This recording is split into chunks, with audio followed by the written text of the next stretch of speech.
मैनपुरी में गणेश विसर्जन के दौरान हुई मौत की सद्भावना देने पहुंचे सपा के राष्ट्रीय अध्यक्ष अखिलेश यादव।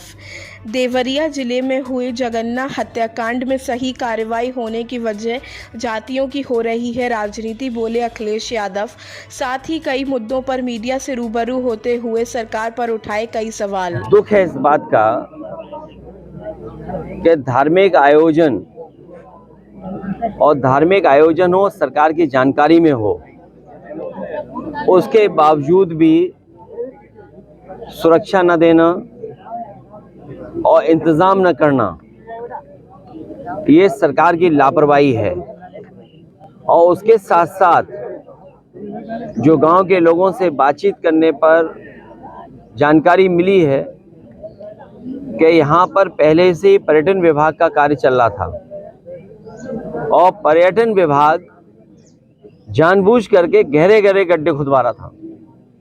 और इतने गहरे गड्ढे खुदे हैं कि जो लोग इस धार्मिक आयोजन में आए उन्हें जानकारी नहीं थी कि आगे कितना गहरा गड्ढा है, जिसके कारण जब वहाँ पर लोग गए तो कई लोग डूब गए और जिसमें 3 लोग नहीं निकल पाए, 3 लोगों की जान गई, एक बच्चे का इलाज हुआ और उसकी जान बच गई।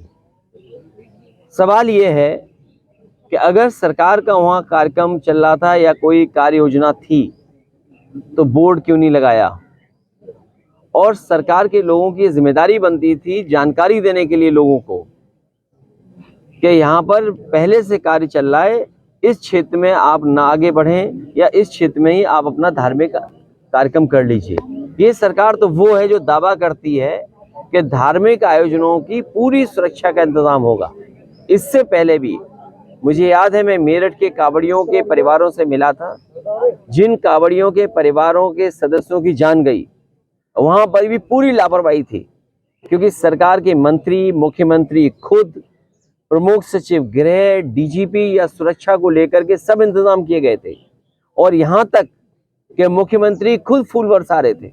उसके बाद जान चली गई।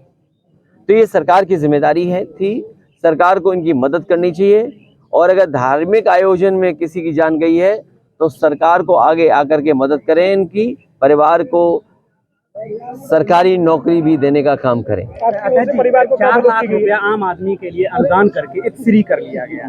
क्या आम आदमी की यही कीमत है? ये सरकार की जिम्मेदारी बनती है कि गरीब परिवार में अगर किसी सदस्य की जान चली गई है तो उसके परिवार की मदद हो। जान की कीमत पैसा नहीं हो सकता। ये सरकार की जिम्मेदारी थी सुरक्षा देना। इसीलिए मैंने कहा कि जहां 4 लाख पर्याप्त नहीं है, सरकार को और मदद करना चाहिए। हम तो विपक्ष में हैं, पार्टी हमारी सत्ता में नहीं है, उसके बावजूद भी इन परिवारों की हम लोग 1-1 लाख रुपए की मदद कर रहे हैं। मुझे याद है कई बार ऐसी घटनाएं अगर सरकारों में हुई होंगी, अगर मदद करने की बात आई होगी तो समाजवादी पार्टी ने बढ़ चढ़ करके कभी खजाने को गरीब के लिए नहीं रोका होगा, ज्यादा से ज्यादा मदद की होगी। उसमें जाति को लेकर के अब विशेष टिप्पणी होने लगी। देखिए, मैं बहुत ऐसी कोई बात नहीं कहना चाहता हूं जिससे माहौल बिगड़े, लेकिन ये बात आपको स्वीकार करनी पड़ेगी। जितने लोग हैं, मैं जितने चैनलों को देख रहा हूं या यूट्यूब पर या कहीं ना कहीं, सबसे ज्यादा जातिवादी अगर कोई पार्टी है तो वो भारतीय जनता पार्टी। ये आज मैं पहली बार नहीं कह रहा हूं, इससे पूर्व में भी मैंने कहा कि सबसे ज्यादा जातिवादी पार्टी कोई है तो वो भारतीय जनता पार्टी है। उस घटना में भी लाभ लेना चाहती है राजनीतिक, और तब जब पूरी की पूरी गलती भारतीय जनता पार्टी की सरकार की है। कभी कोई पूछे जाकर के कि जो परिवार थे उन्होंने कितनी बार दरखास्त दी, कौन अधिकारी नहीं था जिसके सामने वो गए ना हो न्याय के लिए। लेकिन न्याय क्यों नहीं मिला? न्याय क्यों नहीं मिला? अगर कोई जिम्मेदार है न्याय न देने के लिए तो वो भी इस घटना का अपराधी होगा। भैया, बाबा जी का बुलडोजर हर जगह पहुंच जाता है। मैनपुरी के पूर्व जिला पंचायत अध्यक्ष रहे आशु दिवाकर, जिन्होंने गरीब की जमीन, करोड़ों रुपए की बेशकीमती जमीन कब्जा ली, उसके खिलाफ मामले हत्या हो गई, अभी तक कोई कार्रवाई नहीं हुई है। वो घटना एक सीधे साधे भोले भाले किसान के साथ धोखा होना। एक सीधे साधे इंसान से आपने जमीन खरीदी, एक चेक दे दिया और उसके बाद उस भोले भाले इंसान से ये कहा आपने, किसान से, कि चेक में कुछ लिखने में गड़बड़ी हो गई, आपने उससे 6 करोड़ का वापस ले लिया और उस चेक को फाड़ दिया आपने। इससे ज्यादा कानून व्यवस्था को लेकर के जो जीरो टॉलरेंस की बात हुई थी, क्या हो सकता है बताओ। और फिर वो बचा कौन रहा है उसको? मुख्यमंत्री खुद बचा रहे हैं, डिप्टी सीएम खुद बचा रहे हैं। जिसको मुख्यमंत्री बचाएगा उस पे क्या अन्याय होगा, क्या न्याय मिलेगा उसको, परिवार को? वो सोचो। ये जो घटना कानपुर वाली है, इसमें कोई और नहीं बचा रहा है, मुख्यमंत्री और डिप्टी सीएम बचा रहे हैं, क्योंकि उनकी जानकारी में ऐसी घटना हुई है। और सोचो, वो तो डॉक्यूमेंटेड है। आपने चेक दिया, आपने चेक वापस ले लिया, रजिस्ट्री में उस चेक का नंबर है, उसके बावजूद भी आपको क्या चाहिए सरकार को? सोचिए। 5 राज्यों में चुनाव का ऐलान किया जा रहा है। अब हम और आप लोग बैठे हैं यहाँ, तारीख आ गई होंगी जहाँ समाजवादी पार्टी का संगठन है, समाजवादी पार्टी वहां पर बीजेपी को हराने के लिए काम करेगी। बहुत जल्दी मैं समझता हूँ उसका भी निर्णय हो जाएगा। चाचा ने कहा था कि जो सांसद डिम्पल यादव जी वो मंत्री से चुनाव लड़ेंगे, इसको लेकर के इसमें क्या खराब बात है भाई? पार्टी जब बैठेगी, तय करेगी। यहाँ समाजवादी पार्टी लड़ेगा, सवाल नाम का नहीं है, समाजवादी पार्टी लड़ेगी। अच्छा, इजराइल और हमास में जो युद्ध चल रहा है उसमें कुछ देश तो इजराइल का समर्थन कर रहे हैं और जिसमें भारत भी है। देखिए, बड़ा सवाल यहाँ मत पूछो। ये दुनिया को पता नहीं क्या हो गया है, कहाँ रशिया यूक्रेन में घुस गया, यहाँ एक ही रात में सोचो कहाँ क्या हो गया। दोनों झगड़े हो गए, और भी कई हिस्सों में झगड़े चल रहे हैं। दुनिया में अगर इस तरह की चीजें होंगी, एक देश दूसरे देश के मुकाबले खड़ा हो जाएगा, तो चिंता की विषय तो देश की रहेगी। और देश के, क्योंकि हमारी सरकार नहीं है और देश के सवाल पे हम कोई जवाब नहीं दे सकते हैं। ये सरकार जो निर्णय लेना चाहती है, सरकार निर्णय ले अपना, लेकिन वॉर न हो कहीं भी। जाति जनगणना की बात यूपी में खासकर बीजेपी हमेशा स्पष्ट अपनी बात नहीं रखती है, बस्ती नजर आती है, क्या वजह? कोई बचती नहीं है, बीजेपी भी स्वीकार करेगी, आप देखिएगा। और स्वीकार नहीं करे तो देखना आप, उसमें जो पीडीए के लोग हैं जाति जनगणना को लेकर के बहुत खुश हैं।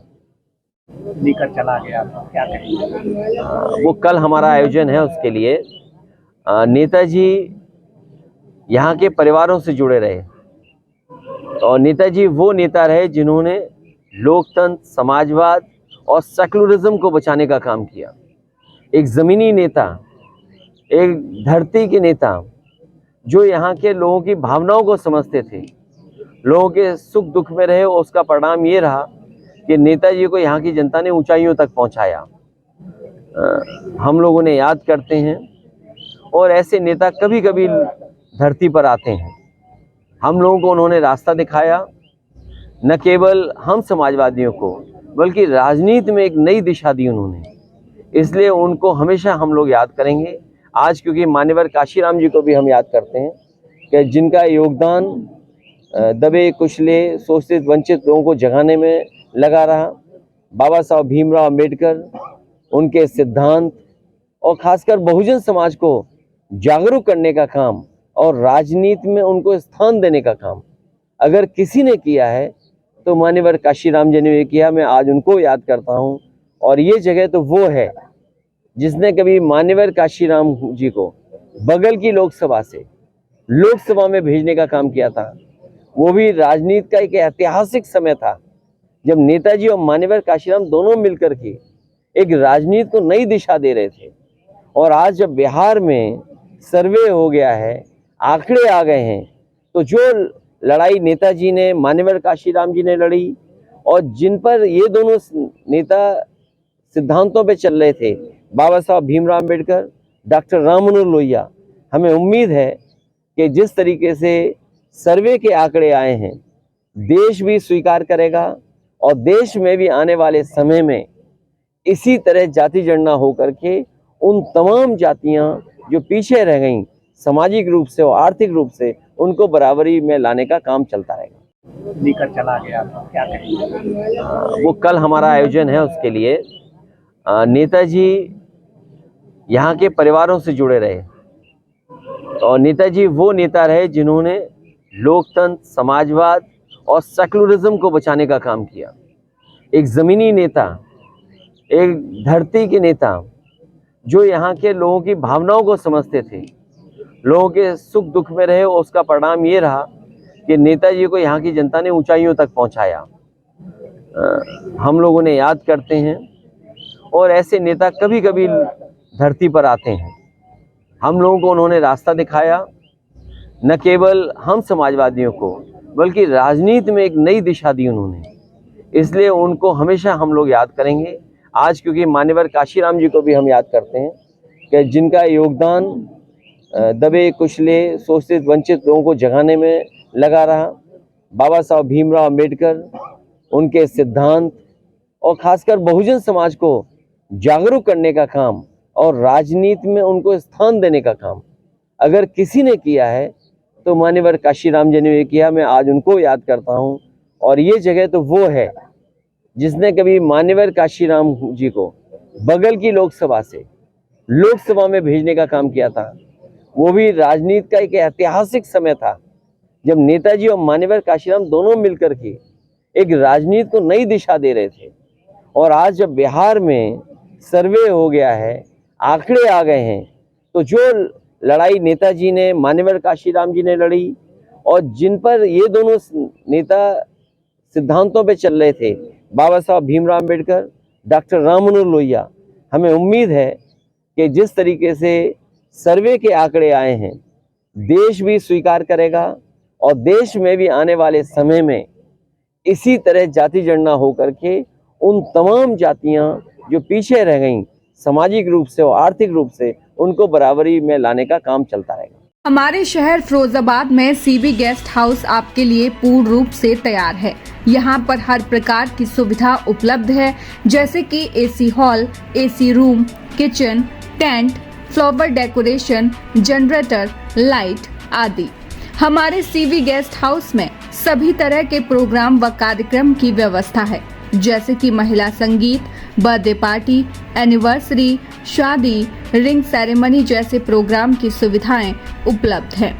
उचित दामों में बुकिंग कराएं, एक बार सेवा का अवसर अवश्य प्रदान करें। हमारा पता CB guest house, bypass road, Firozabad.